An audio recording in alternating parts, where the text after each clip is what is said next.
Today we're going to do a Q&A, and the Q&A is going to be about INTJs. And this Q&A is based on one post I made a while ago. It was like a month ago or something like that. I made two posts, one about INTJs, and you could ask me anything you wanted about INTJs, and a second post about ENFPs. So that video will come up in the future. So make sure to stay tuned for the next that video. But now let's focus on that INTJ video.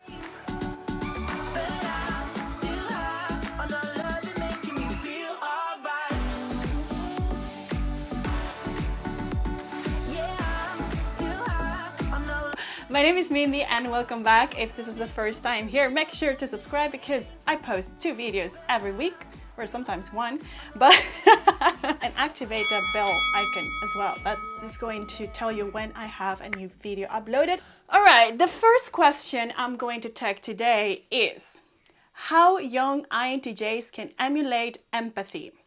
Everyone knows INTJ empathy is in the 7th slot, aka the trickster function. This is a great question, and if you haven't met Felipe, he's a part of the team now, so we're in this together now. Say hello to everyone, Felipe. Okay, so how can, let me read again, young INTJs emulate empathy? I think there are 2 ways to do this. Okay, the number one way that you can do this is by using introverted feeling. And you're going to tell me now, but how? Because INTJs have a hard time sometimes even knowing what they're feeling and why do they want something and, things of that sort. And in order for you to be more connected to another person and to understand this person, you want to understand yourself. So this is my route number 1, right? If you learn to sit with your feelings, your emotions, and even though you say like, okay, I feel things, I don't know what it is, but if you try and practice that and you stay there conscious with awareness of what's happening and you give yourself time, eventually on time, maybe not next week, but maybe next year, if you practice this constantly, you're going to know more what's happening with you inside of you. So when you know what happens inside of you, you can make a better assumption in your head of what's happening to another person that's not you. So that's why I consider that introverted feeling is the gate to extroverted feeling. Let's say when you meet someone, INTJ, who makes let's say they like small talk and you hate small talk, what does that make you feel, right? So in that situation, you're put in a situation, or you are in a situation where something that's happening you don't like, right? How does that feel to not like something? Does it feel uncomfortable? Does it feel like you want to run away? Does it feel like you hate the person? Does it feel like you want whatever? Whatever you feel, make that connection. When another person seems to be upset with you, maybe the situation is different. It's not about you talking about insignificant things, but whatever it is, as much as for you it's irrelevant or annoying, small talk for this person, whatever thing that you have done is annoying or irrelevant, or let's say upsetting them. So use example to understand when you have been in a situation when you are annoyed or upset, how does that feel? And probably that is what the person, something similar they're going through.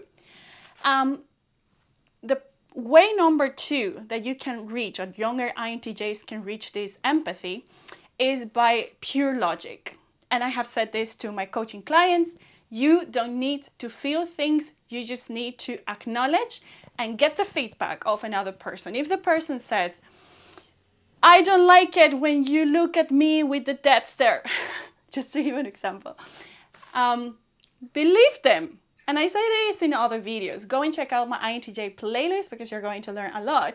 But believe them. And if they're telling you, okay, I don't like when you look at me that way, well, try not to do that. So it's simple. You don't need to feel. So this is the route number 2. The number 1, you feel something, right? You feel for yourself and then you apply that logically to the other person. But in this way, this other method I'm teaching you, you don't need to feel anything. You just need to mentally process that in your head. That's upsetting them. All right, so I'm going to try and not do that. That's how it works. All right? If you want to discuss with me a particular situation you have, you can book time with me. Check the links below. But let's go to the next question now. Question.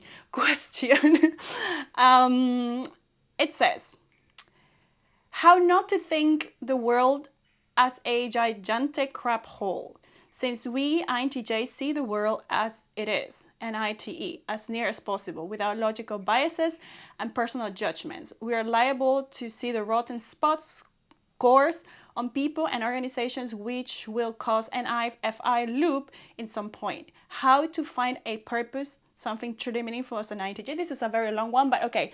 I'm going to go with the very first question because I have many questions for today. How to not think that the world is a gigantic crap hole, as they said.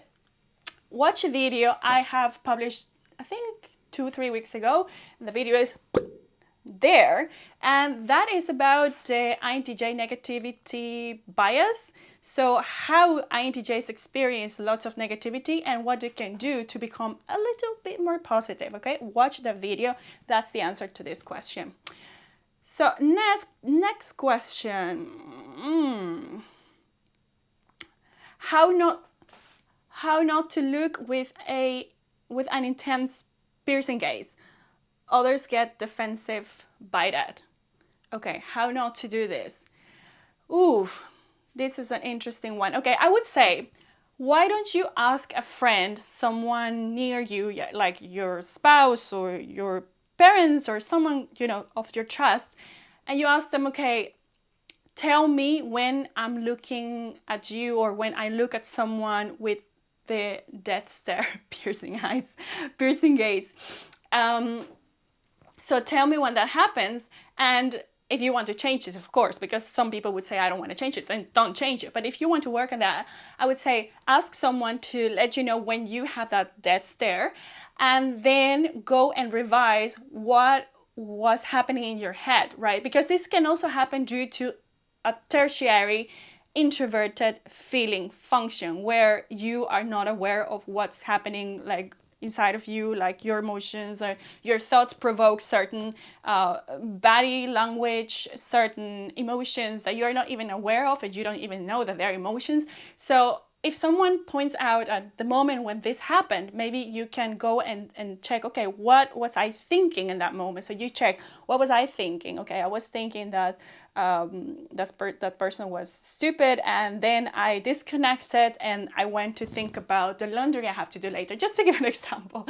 So if that's what you did, so that means that because you lost interest, you were thinking about something else, and when you do that, the result is, or it equals to you looking with this dead stare. Then you know that when you're doing that, next time you think, okay, this will look like that, so I better pay attention or something like that, you see? So it's about awareness, okay? I hope it helps. Next question. Why do other types put you on a pedestal?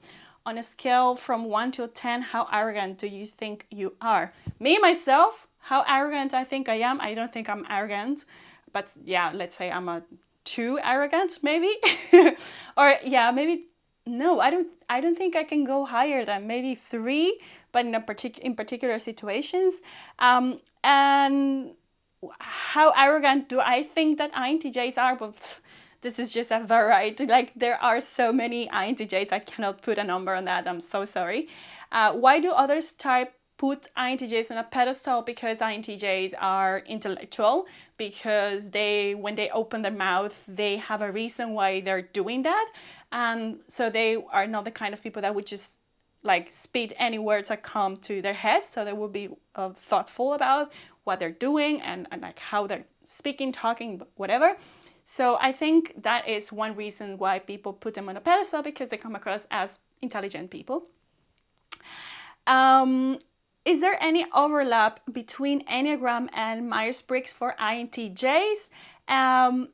I do think that there is, and I have seen the common pattern here amongst my clients, and that is that most INTJs I've known up until now, they are Enneagram 5. 5 wing 4. There has been only, I think, 2 people I know, 5 wing 6. But I know that there are other INTJs who are Enneagram type number 8. So I do see like there is this connection, let's say, between Enneagram and MBTI INTJs being an Enneagram 5. So by the way, put in the comments below what is your Enneagram type INTJ, or if you know an INTJ, what's their Enneagram type. Okay, this question says, why are we so stubborn? I will fight to the death on something I believe in. It's like I can't stop myself until the moment has passed. Then I'm like, maybe I got a little too passionate on that one. Okay, again, let's go back to introverted feeling. I think that is due to introverted feeling. So why are you INTJs so stubborn? I think it's because you are convinced that your conclusions that you draw into because of your deep analysis and logical, conclusions through an INTE, you think that that's it, probably. I don't think every INTJ does that, and I know many INTJs who are like more open, or maybe you do that to some people, not to everybody, because I have seen INTJs being also very open. But so the problem with stubbornness is that you're not considering that the other person is just another individual, just like yourself, and you have an opinion and they have an opinion. And sometimes you just have to agree to disagree without you going to the depth of, being super stubborn and not listening to the other person anymore. I think this is connected to the first question about how to be more, how to have more empathy, or my advice for younger INTJs. So I think you can apply that advice on this very question you have down here. Okay, another question. How does an INTJ reconnect with an ENFJ without my cold exterior throwing them off? Oh, this is a very good question. I love ENFJs, and I have said this in other videos. If you watch me for a while, you already know that. And I love INTJs, so I think they are quite very different. And how would an INTJ reconnect with an ENFJ? Okay, I think the ENFJ is one of the most sympathetic or empathetic people, both actually, that I know. I think, yes, probably that's true. So what I have noticed that for the ENFJ, it's very high up on their value scale is being heard and listened. I think that's for many people, right? But for ENFJ, because they are so connected to the other and they're so giving and they're so like in tune with the other, for them, what that other does is also very important to themselves. So if, I don't know what's the reason why you need to reconnect, why did you stop having a contact in the first place? What did you do, right? You were not listening to them, you were not empathetic. I don't know what was the situation, but try to see them, see the person, notice what they do for you. The ENFJ is not a person that would expect you to pay back every single thing they do to you, because ENFJs, they do a lot of things for people. They don't. What they expect from the other person is that they see them.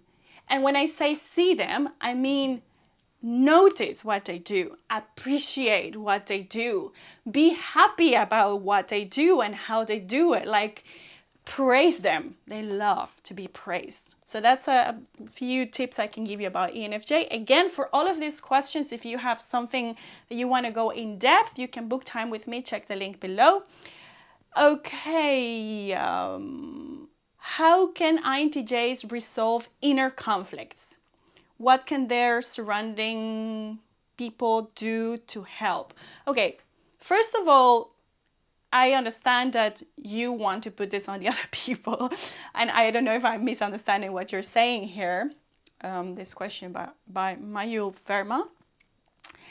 But I think every person has to deal with their own things. And the funny thing is that when you deal with your own problems, you're fully responsible about your inner conflicts.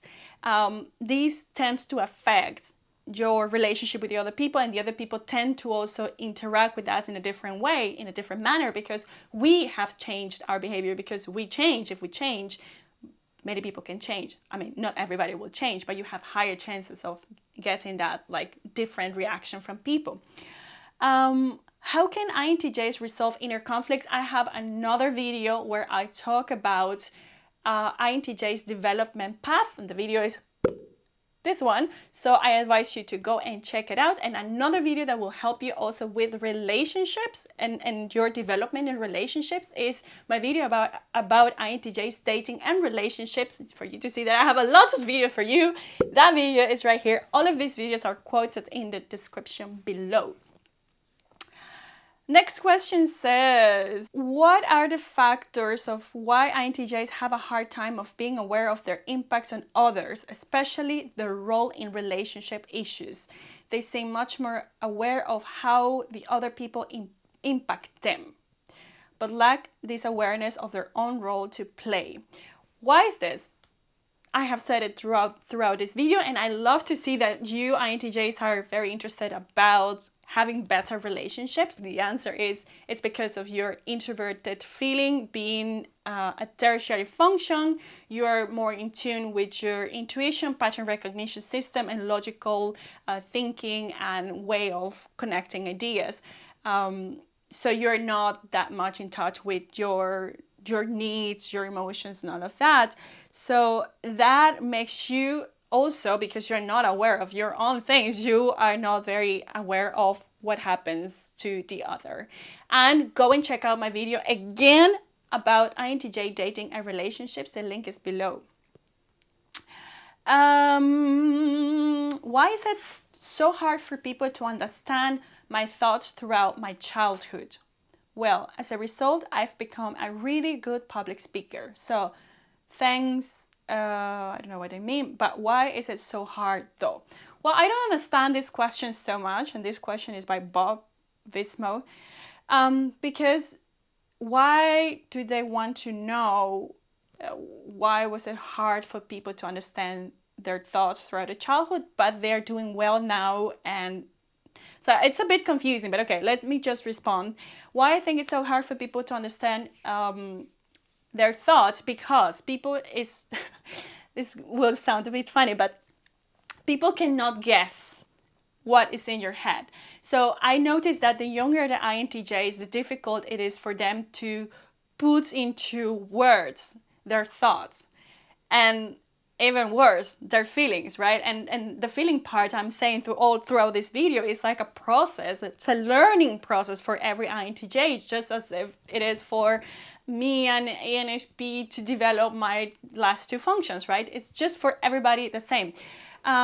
So when you're a kid, you are most likely as an INTJ a daydreamer. You are thinking and dreaming about things and relatives, but you are not really aware of, okay, I want to explain this to another person. I want to connect. I want to share this with another so we can both connect. That's something that I have seen for INTJs comes later in life.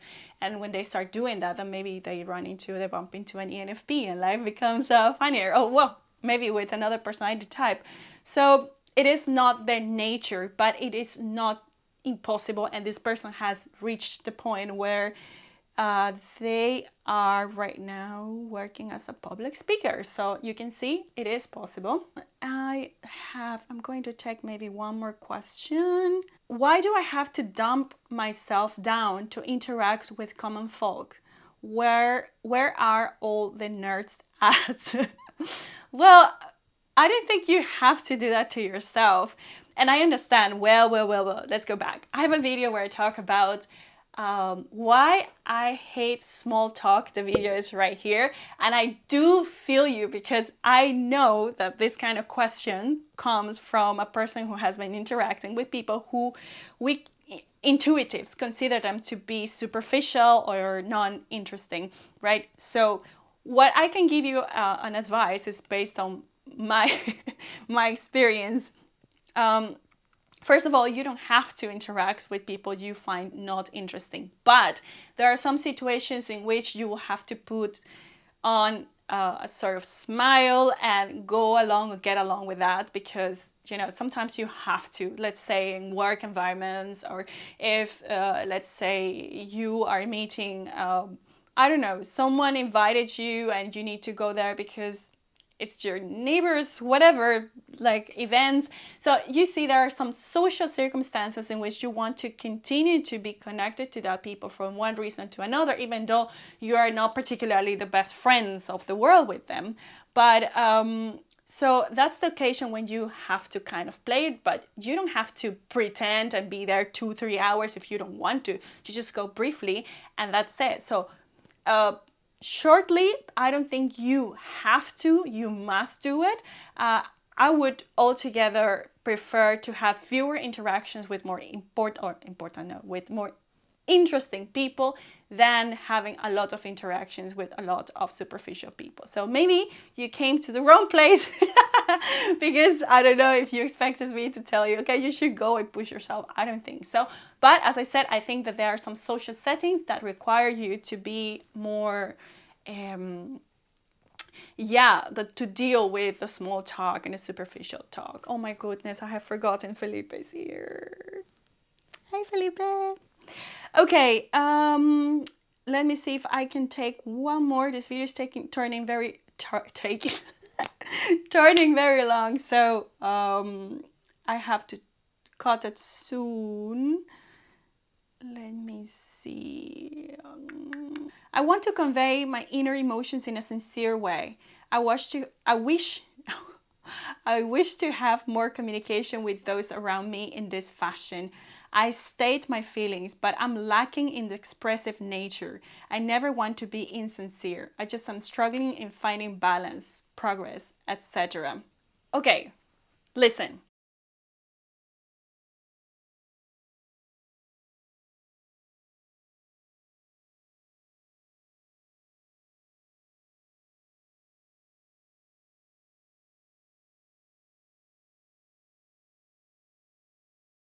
You have a goal, and your goal is to communicate more your feelings, right? So, but you say, I'm lacking in the expressive nature. Here is the thing. There are some things that you can do because you want to do. Logic, haha, INTJ, you like this. But it doesn't matter that you don't feel like you want to do. And I talk about this very often on my Instagram, where I talk about sports and eating healthy, and I know that's another subject, but it is a good example to tell you there are things that you have as a goal that you want to do. You don't feel like do it, but your goal is that one. So you don't need to feel like you want to share your emotions, but if you know that that's something that you want to do because that will in turn make you feel more connected to your spouse, to your boyfriend or girlfriend, to your children, or God knows what person you might be thinking of, connecting more with, then I think you should definitely do it. So don't think about, okay, I feel this and how am I going to do? Okay, don't. Just do it. I know it sounds simple and you might say but it's not that easy. You know why it's not that easy? It's not that easy because you can do it, but you don't feel like it. But what if I can tell you right now, what if I tell you that it doesn't need to feel like you want to do, and it doesn't need to feel like it's easy. What you need to do is to have, this clear picture. This is what I want to accomplish. This is why I want to communicate more often. And even when it feels very uncomfortable, you still do it. Whew. And you will see that with the practice on time, it will become easier. It won't maybe be next week or next month. Maybe it will take years, but that's your path. That's your path of growth. All right, so that's how I finished. I think I took almost all of the questions. I might be missing a couple of them, but I need to close this video. So make sure to like this video so you show me some love because I love making content for you, but I also want to see that you like my content. So it's important. Put in the comments below, what do you think of this video? Thank you very much for watching and see you next time. Bye.